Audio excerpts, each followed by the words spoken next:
어, 화면이 바뀌었는데 변경이 안 되네요 지금. 내린가 봐요. 느린 거. 느린 게 아니라 됐다. 네. 네, 이번 내용은 이제 함수 만들기에 대한 내용입니다. 네, 함수 만들기랑 함수의 인수, 파라미터죠. 그리고 함수의 내용을 어떻게 구성해야 되는가, 그리고 또 이제 함수를 만드는 이유에 대한 설명입니다. 먼저 함수 만들기에 대한 내용인데요. 네, 함수를 최대한 작게 만들려고 합니다. 함수의 하는 일을 매우 직관적으로 명백하게 한번 훑어보는 정도로 알 수 있기 때문에 가독성을 높이는 차원에서 작게 만드는 게 권장이 된다고 해요. 또 한 가지만 하기인데, 여기서 한 가지라고 하는 것은 이제 추상화 수준의 기준이 됩니다. 여기서 말하는 추상화는 저희가 그 어떠한 작업을 할 때 그 작업을 여러 가지 단계로 쪼개서 하는데, 그 단계의 크기가 추상화의 기준이라고 하더라고요. 그래서 그 적절한 추상화의 수준을 선정한 다음에 거기에 맞춰서 한 가지만 하는 함수를 만들려고 합니다. 또 이제 서술적인 이름을 사용하라고 하는데요. 서술적인 이름을 사용을 하면은 이 함수가 어떤 역할을 하는지 쉽게 알 수 있고, 또 이제 장명을 할 때 쉬운 이름으로 하면은 이제 아무래도 가독성이 높아지겠죠. 또 이제 가독성을 위해서 이제 긴 이름을 두려워하지 말라고 그 작가가 말했는데, 글쓴이가 말했는데, 아무리 긴 이름이라도 이게 코드를 이해하는 데 도움이 된다면은 아무리 길어도 상관이 없다고 합니다. 오히려 함수 이름을 줄이고 여러 번 생각을 하게 만드는 이름은 좋지 않다고 해요. 네. 또 인수인데, 네, 여기서 인수는 파라미터를 말합니다. 인수는 적을수록 좋다고 해요. 그래서 작가 말로는 인수가 아예 없는 함수가 최고로 권장된다고 합니다. 또 인수가 적어야 하는 이유가, 인수가 많으면 해당 함수가 어떤 역할을 하는지 헷갈릴 여지가 크고요. 그 다음에 그 리턴 값에 대한 그 경우의 수가 되게 많아지는 게 별로 좋지 않다고 말합니다. 또 이제 플래그 인수라고 하는데, 여기 이제 부율값을 넣어서 안에 함수의 역할이 바뀌는 그런 함수들이 있는데, 그런 함수들은 아주 이제 좋지 않다고 또 말하기도 했어요. 네, 그리고 함수의 파라미터가 되게 많을 경우는 따로 이제 객체, 오브젝트를 만들어서 넣는 거를 생각을 해봐야 된다고 합니다. 네, 콜 바이 레퍼런스를 말했던 것 같아요. 네, 부수 효과를 일으키지 마라. 여기는 이제 아까 전에 말했던 한 가지만 해라와 일맥상통한 내용이었습니다. 네, 남몰래 다른 일을 하면 안 된다고 했고요. 여기 보시면 인수로 넣으면 변수가 수정이 된다든가, 그러니까 다른 부수적인 일로 또 이제 전역 병수가 변경이 된다든가, 그런 일을 해서 안 된다고 합니다. 또 명령과 조회를 분리하라고 하는데요. 이제 명령이랑 조회, 이제 명령은 어떠한 행동을 하는 거고, 조회는 어떠한 이제 내용을 가지고 오는 건데, 이 두 역할을 하는 함수가 섞이면 안 된다고 해요. 네. 그 다음에 이제 오류 코드보다 예외를 사용하라고 하는데, 트라이 캐치문을 사용해서 이제 오류 처리 코드가 원래 코드에서 분리되는 형태가 아주 적절하다고 했습니다. 네, 오류 처리도 한 가지 작업이기 때문에 함수로 따로 만들어서 처리를 하라고 했어요. 네. 네, 반복하지 마라. 네, 이제 중복된 코드를 사용하면 함수의 내용이 길어지고, 또 저희가 함수를 사용하는 이유 중에 큰 이유가 반복을 줄이기 위해서잖아요. 또 이제 반복이 된 코드가 여기저기에 등장한다면 오류를 수정할 때 왔다 갔다를 많이 해야 되겠죠. 그리고 또 중간에 누락되는 경우도 되게 많을 거고. 그래서 이제 중복이 없으면 모듈에 대한 가독성도 높다고 합니다. 네. 또 이제 구조적 프로그래밍에 대한 이야기도 있었는데요.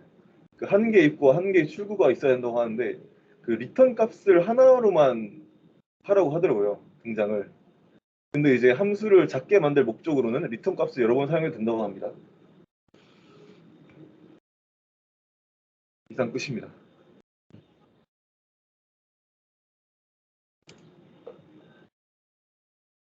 조금 코드 예시가 있으면 좀 좋을 것 같은데. 코드 예시요. 네. 네. 직접 쓸 필요는 없잖아요. 어디 페이지를 보시면 있습니다 이렇게 해서 네. 같이 저희가 볼 수 있도록 하면 좋을 것 같아요. 네. 스캔을 할 수 있으면 더 좋은데 네. 스캔하면 또 캡처하고 이런 복잡하니까 최소한 어디 페이지를 보시면 이런 것들가 있는데 같이 보실까요? 해가지고 볼 수 있으면 좋을 것 같고 혹시 내용에 대해서 질문 있으신가요? 그 부울로 아까 나눈다는 거는 네. 어떻게 나누는 건가요?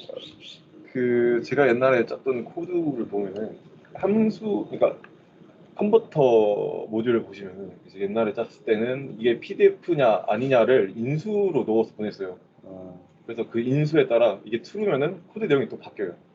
false면은 이제 다른 내용으로 바뀌고, 이렇게 되는 경우가 아주 안 좋다고 표현했었습니다. 플래그 그러면 인수라고 표현을 하더라고요. 그거를 바꾸려면 어떻게 해야 돼요? 그래서 그 분리를 해야죠. 그 함수 바깥에 if문을 둬가지고 그 if문에 따라서 내용 안에 들어가 있는 내용물들이 바뀌어야 된다고 있습니다. 그 네. 상위 함수에서 네, 상위 함수에서 그 if문으로 처리를 해야 된다고 했어요. 네.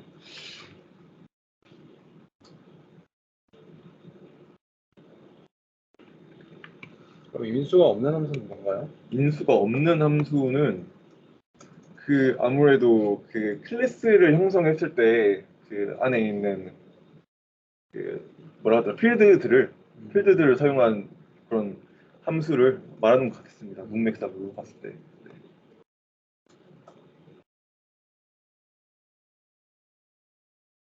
클래스 안에 있는 필드 수정하는 건 부수 효과라고 보진 않나요?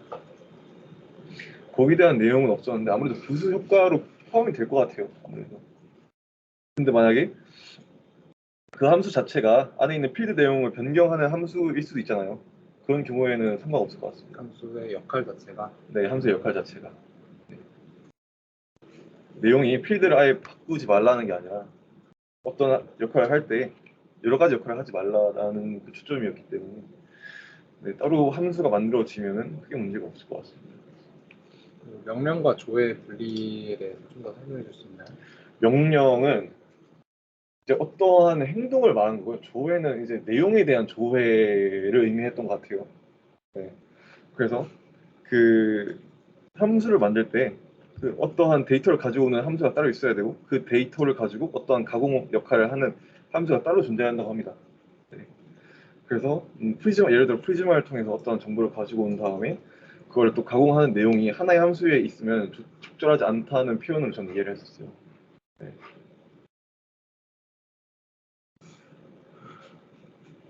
또 있으신가요? 질문? 고생하셨습니다.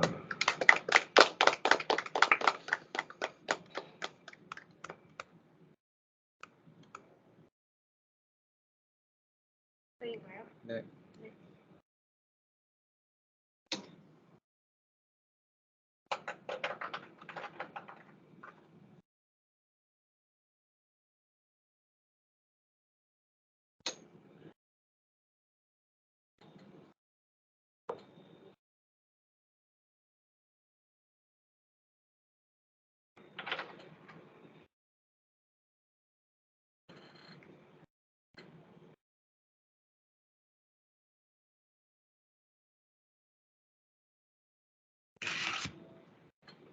힐링 코딩 이번주 발표 시작하겠습니다. 저는 5장 형식 맞추기에 대해서 공부를 해왔습니다. 프로그래머라면 형식을 깔끔하게 맞춰서 코드를 짜야 합니다. 그래서 코드를 형식을 맞추기 위한 간단한 규칙을 정하고 그 규칙을 착실히 따라가야 하고, 팀으로 일한다면 팀이 합의해서 규칙을 정하고 모두가 그 규칙을 따라야 합니다. 필요하다면 규칙을 자동으로 적용해주는 도구를 활용을 해야 합니다. 형식을 맞추는 목적은 다음과 같습니다. 의사소통의 일환이고, 오늘 구현한 기능이 다음 버전에서 바뀔 확률이 매우 높기 때문에 형식을 맞추는 것이 중요합니다. 그리고 오늘 구현한 코드의 가독성이 앞으로 바뀔 코드의 품질에 영향을 많이 주고, 맨 처음 잡아놓은 구현 스타일과 가독성 수준은 유지보수 영위성과 확정성에 계속 영향을 주기 때문에 형식을 맞추는 것이 매우 중요하다고 볼 수 있습니다. 그렇다면 원활한 소통을 장려하는 코드 형식이란 무엇일까에 대해서 많이 궁금하실 것 같은데 크게 몇 가지로 정리를 해봤습니다. 일단 적절한 행 길이를 유지해야 하라고 합니다. 흔히 세로 길이라고 말할 수 있는데 대부분 200줄 정도인 파일로도 커다란 시스템을 구축 가능하다는 통계치가 있었습니다. 그리고 일반적으로 큰 파일보다 작은 파일이 이해하기 쉽기 때문에 적절한 행 길이를 유지하는 형식을 맞춰 주어야 한다고 말하고 있습니다. 다음은 신문 기사처럼 작성하라고 합니다. 좋은 기사는 흔히 표제가 처음에 나오고 그 다음에 첫 문단에는 기사를 요약한 말이 나옵니다. 그리고 마지막에 기타 세부 사항들이 나옵니다. 따라서 좋은 코드도 이렇게 신문 기사처럼 처음에 함수 이름은 간단하면서도 설명 가능하게 하고 소스 파일의 첫 부분은 고차원 개념과 알고리즘을 설명을 하고 마지막으로 갈수록 의도를 세세하게 묘사하는 식으로 작성하는 것이 좋은 코드라고 말할 수 있습니다. 그리고 개념은 빈 행으로 분리해야 합니다. 일련의 행 묶음은 완결된 생각 하나를 표현한다고 하는데요. 생각 사이에는 빈 행을 넣어서 분리해줘야 마땅하다고 합니다. 예를 들어 패키지 선언부를 모아서 쓴 다음에 빈 행을 넣어 분리를 하고 임포트 문을 또 쓴 다음에 분리하고 또 각 함수 사이에도 빈 행을 넣어서 분리해야지 완결된 생각 하나를 표현하는 것이기 때문에 그 개념은 빈 행으로 분리하라고 합니다. 이렇게 줄바꿈이 개념 분리라고 해줄 수 있는데요. 그렇다면 세로가 이렇게 밀집해 있는 것들은 무엇이냐 하면은 연관성이 있는 것들이라고 할 수 있습니다. 흔히 이런 경우가 되게 많아졌을 것 같아요. 함수, 연관관계와 동작 방식을 이해하려고 이 함수에서 저 함수로 오가면서 소스 파일 위아래로 뒤져보거나 함수나 변수가 정의된 코드를 찾으려고 상속 관계를 줄줄이 거슬러서 올라가는 일들이 다들 많으셨을 텐데 이렇게 어디에 있는지 찾고 기억하느라 시간과 노력을 소모합니다. 따라서 서로 밀접한 개념은 세로에 가까이 둬야 합니다. 예를 들어 같은 함수에서 다른 함수를 호출할 때 그 호출되는 함수가 밑에 있으면 바로 세로거리가 짧다고 느껴질 수 있겠죠. 이렇게 세로거리로 연관성을 표현해주는 것이 매우 중요합니다. 다음으로는 변수 선언을 어떻게 형식을 맞춰서 할 수 있는지에 대해서 말씀드리겠습니다. 변수는 사용하는 위치에 최대한 가까이 선언하라고 흔히들 말합니다. 예를 들어 지역 변수를 선언을 할 때는 보통 함수들의 길이는 짧기 때문에 각 함수 맨 처음에 선언을 하게 되고 아주 드물지만 긴 함수에서는 그런 루프 직전에 변수를 선언하는 경우도 있습니다. 그리고 다음으로는 루프를 제어하는 변수는 루프문 내부에 선언하는 것이 사용하는 위치에 최대한 가까이 선언하는 것이라고 볼 수 있겠습니다.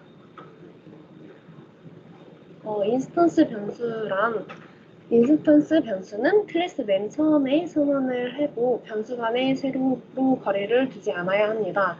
보통 C++은 인스턴스 변수를 마지막에 모아서 선언을 하고 자바는 클래스 맨 처음에 모아서 선언을 한다고 합니다. 그래서 처음이든 마지막이든 그 위치가 중요한 것이 아니라 그냥 그 인스턴스 변수들을 모아서 선언해 주는 것이 중요하다고 볼 수 있습니다. 다음으로는 정속되는 함수는 어떻게 선언을 해야 하느냐 하면은 앞서 말씀드린 것처럼 호출되는 함수보다 먼저 배치를 해서 사용자가 예측 가능하도록 형식을 맞춰주는 것이 좋을 것 같습니다. 이게 바로 개념적인 친화도가 높을수록 코드를 가까이 배치해주는 것과 동일한 말이라고 볼 수 있습니다. 다음은 가로 형식 맞추기입니다. 프로그래머는 명백하게 짧은 행을 선호를 하기 때문에 가로 길이가 100자에서 120자 이상이 되면은 되게 주의 부족한 코드라고 볼 수 있습니다. 이 가로 형식이란 무엇이냐 하면은 가로 공백을 말씀을 드릴 수 있는데요. 가로 공백을 주로 주는 경우는 할당 연산자를 강조하려고 연산자 우선순위를 표현하려고 괄호 안 인수들을 분리하려고 가로 공백을 주게 됩니다. 또한 가로 공백을 주지 않는 경우는 함수 이름과 이루어지는 괄호 사이에는 가로 공백을 주지 않게 됩니다. 이 말이 헷갈리실 수 있을까봐 코드를 좀 가져왔는데 저렇게 보시면은 함수 안에 들어가는 인수들은 공백으로 쉼표 다음에 공백으로 분리를 해주는 것이 이렇게 분리해주는 것이 좀 더 깔끔한 코드라고 볼 수 있습니다. 그리고 이 코드를 보면은 주로 곱셈 연산자는 우선순위가 가장 높기 때문에 공백 없이 표현을 해주고 있고 이러한 각 항들 사이는 우선순위가 이제 낮기 때문에 공백을 주어서 코드를 짠 것을 볼 수 있습니다. 이렇게 맞춰준다면 좀 더 읽기 쉬운 코드가 될 수 있을 것이라고 생각이 듭니다. 다음으로는 들여쓰기입니다. 범위로 이루어진 계층을 표현하기 위해 코드를 들여쓰게 되는데요. 간단한 if문이나 짧은 while문, 짧은 함수 등에서는 들여쓰기 규칙을 무시하고 그냥 한 줄에 쓰고 싶은 경우가 생각보다 계실 것 같아요. 그러나 한행에 범위를 뭉뚱그리지 말고 꼭 들여쓰기를 잘 하여서 코드를 작성하는 것이 중요하다고 말하고 있습니다. 프로그래머라면 각자 선호하는 형식, 코드 형식이 있을 것 같아요. 그러나 팀에 속한다면 자신이 선호해야 할 규칙은 팀 규칙입니다. 따라서 시간이 조금 걸릴지라도 팀은 한 가지 규칙에 먼저 합의를 해야 되고 모든 팀원이 그 규칙을 따라야 합니다. 좋은 소프트웨어 시스템은 읽기 쉬운 문서로 이루어져 있기 때문에 팀마다 스타일을 일관적으로 매끄럽게 만들어야 하고 한 소스 파일에서 봤던 형식이 다른 소스 파일에서도 세일이라는 신뢰감을 주어야 합니다. 그래서 팀 형식에 맞춰서 좋은 소프트웨어 시스템을 만드는 것을 목표로 하면 좋을 것 같습니다. 이상입니다.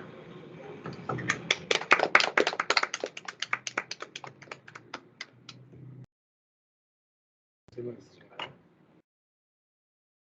딱 저 같은 경우는 딱 들어봤을 때 그냥 비주얼 코드에서 다 처리해주는 부분인데 이렇게 또 책으로 있는 내용이어갖고 약간 하면서 약간 무의미하진 않았나요? 근데 그 비주얼 코드에서 세팅을 할 때 저희가 약간 임의로 세팅할 수 있지 않나요? 임의로 세팅할 수도 있고 네. 지금 가로 정리 같은 경우는 비주얼 스튜디오 코드에서 해주는데 정확히 용어가 뭐였죠? 가로 그거 말고 세로 뭐 가로 뭐라고 했잖아요. 세로 정렬, 가로 정렬. 가로 정렬 같은 경우는 VS 코드에서 해주는데 세로 정렬 같은 경우는 전혀 안 해주거든요. 맞아요. 함수 네. 이렇게 붙여 써도 그냥 붙여 써지고. 그거 있지 않나요? 그 들었으니 가로 정렬이죠. 아 그거 바로 정렬. 아 그렇지 세로 정렬 안 되네. 그리고 뭔가 종속된 함수 바로 밑에 쓰는 것도 되게 당연한 말이지만 한 번 더 상기가 돼서 좋았던 것 같아요. 개념 친화도에 대해서 한 번만 더 설명해 주시면. 개념 친화도요? 그것도 예시가 있었는데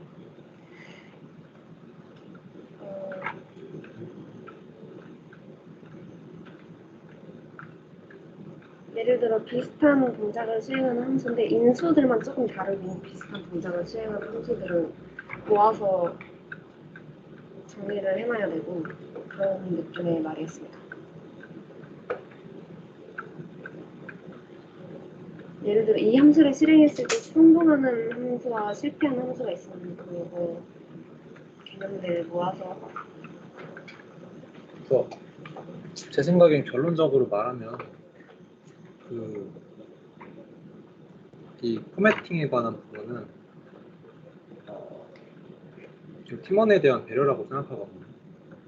본인이 짠 코드는 본인이 알아야 되는 게 당연하다고 하겠지만 남이 본인이 짠 코드를 볼 때 그것을 이해하기 쉽게 하는 배려라고 생각하고 그걸 배려한다면 배려하는 마음이라면 당연히 그 비슷한 개념끼리는 비슷하게 묶어놓을 거고 그리고 분리되는 개념이 있다면 분리해서 이렇게 뭐 행간을 넣든지 해가지고 개념을 분리할 거고 그 코드를 짜고 독자가 이걸 읽었을 때 어떻게 이걸 느낄까 어떻게 이게 보일까라는 걸 생각하면 좀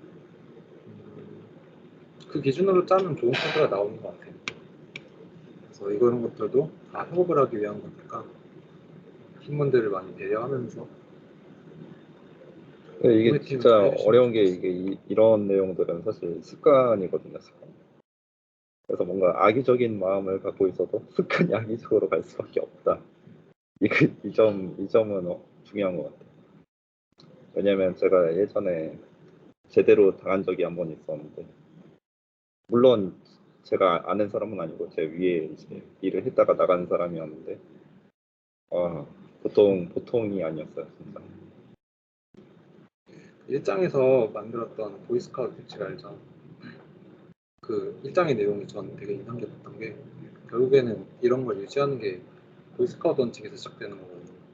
어떤 한 명이 시간이 부족하다고 해서 코드 포맷을 다 깨트린 코드를 커밋한다고 하면 그 뒤로 짜는 사람들은 이제 그 포맷을 보고 그 포맷을 따라할 거기 때문에 또 거기서 흩어진 정리되지 않은 코드가 또 발생하는 거고 그걸 또 보고 다른 사람이 또 거기에 대해서 노출하면 또 정리되지 않은 코드가 나와서 끊임없이 계속 그런 코드가 양상될 수밖에 없는 상황이 발생하는 건데 그래서 하나하나 코드 짤 때 어느 정도 신중하게 짜는 건 필요한 것 같아요. 이게 그 긴 행이 있냐 없냐에 따라서도 코드 읽기가 어렵냐 쉽냐 달라지는 게도 오히려 너무 비냉이 많아도 좀 쫀쫀한 느낌이 없고 너무 비냉이 적으면 이거 어디서 끈을 봐야지? 이런 느낌인데 결국에 이것도 그냥 독자한테 어떻게 잘 읽힐 수 있을까라는 생각에서 적당히 놔두면 될 것 같아요.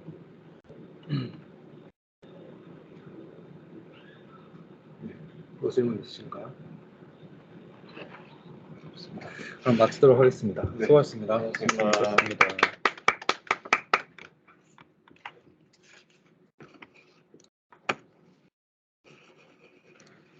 주소는 다음에 하나요? 네.